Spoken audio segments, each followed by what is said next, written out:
Picture this. It's February of 2023, and I, at the time, am really struggling because I want to add some guitar into my music. And whilst I do have a guitar, and I have a general understanding of how to play it, I'm not practiced, and really, I can't play the guitar.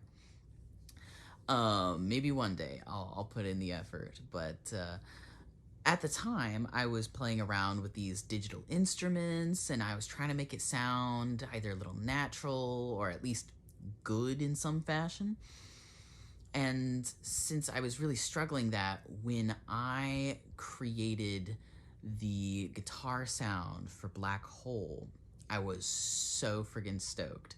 It sounds soft, it sounds at least natural. I don't know how difficult it is to play on a real guitar, but I was so pleased with the way it sounded. And I think it was probably not long after I did that that I wrote the first verse. Look out world, I'm coming through, eye of frog and toe of nude, blah blah blah blah blah. And the first verse is definitely has less to do with what the actual song is about. It was more of like an establishment of a vibe, because I had this guitar sound and I really had this vibe that I was trying to capture of like, it felt slightly Western sounding, like kind of like, yeah, Western. And I was also trying to capture this slightly like dark witchy vibe. And Eye of Frog and Toe of Newt it's the original line comes from Macbeth, and the line is actually Eye of Newt and Toe of Frog. And if you know anything about this line, you know that these are actually phrases they use to refer to certain plants, actually. But I didn't change it intentionally. I was just like pulling thoughts out of the ether, and I came up with the phrase, eye of frog and toe of newt, and it fit in with the rhyme scheme, and it created a vibe. So whilst technically not the correct line, it accomplishes the same thing.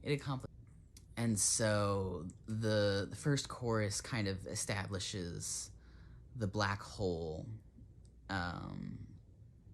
and really the song is about the way that mental illness kind of sucks the life out of you. It kind of dulls you as a person. And so, I felt like the black hole in the center of my soul was an apt metaphor. The second verse, which it's hard for me, like I think of the three parts between the choruses, I think of those as verses, but I struggled when I was trying to put the lyrics on Spotify, because it's like, oh, these are the ways that we want you to classify the different parts of your song, and this is our definition of a verse, and you're following these standards. And I'm like, okay, well, they say your verse is usually similar sounding, different words, but usually the same sort of structure with maybe a little bit of change to it. But all three parts, aside from the chorus, are totally different. Which I always really liked, and I think at the time I was really experimenting with my not sentence structure, but song structure.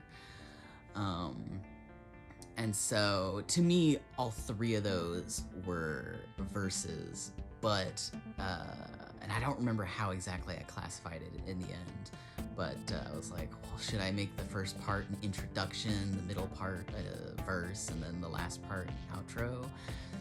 But then I was like, well, there's definitely like a definite outro after that last verse, so it was complicated.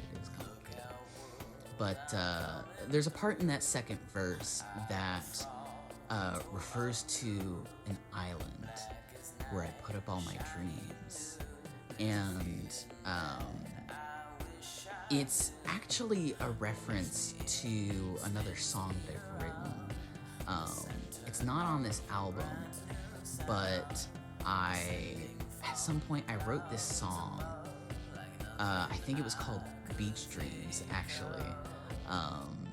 And it was representation of a sort of escapist fantasy. I've always loved going to the beach. I grew up in Illinois, and while we do have beaches on lakes, like, man-made sand beaches, going to the ocean has always been such a beautiful experience for me. I love swimming in the ocean. I love sitting on the beach. Every little part of it just fills me with joy. And so that was my sort of escapist fantasy, was the island. And so when I say don't look past the event horizon, it's nothing like the island where I put up all my dreams. It's a reference to that. Now, unfortunately, after having written that other song, I promptly forgot what chords I used and forgot how the song went. And every time I tried to return back to the song, I could never get it to quite sound exactly the way I wanted it to. And so I was so disappointed, but I kept that in Black Hole as a sort of like nod to that. The third verse, I'm not really sure I have much to say on that one.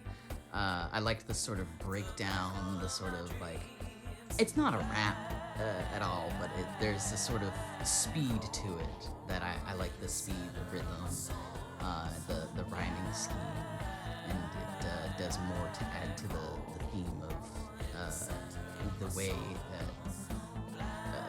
the way that it dulls one's sense of self. And that little outro part, man, I sat there so long. Like, before I recorded any of this, it was an ad-lib. And so was the little instrumental part between the first verse and the first chorus. These were just sort of ad-libs that I kind of randomized, day to day. And when I was trying to record everything and put it down, I struggled so hard to find like just the right sweet spot of what I wanted the song to sound like. And so in the end, I was really quite pleased, but yeah, the song is deeply personal, maybe a little dark, and it's almost weird having it out there, but it's what I want people to know, that that's a part of me, and that if you feel that way, that there's someone out there who knows how you feel.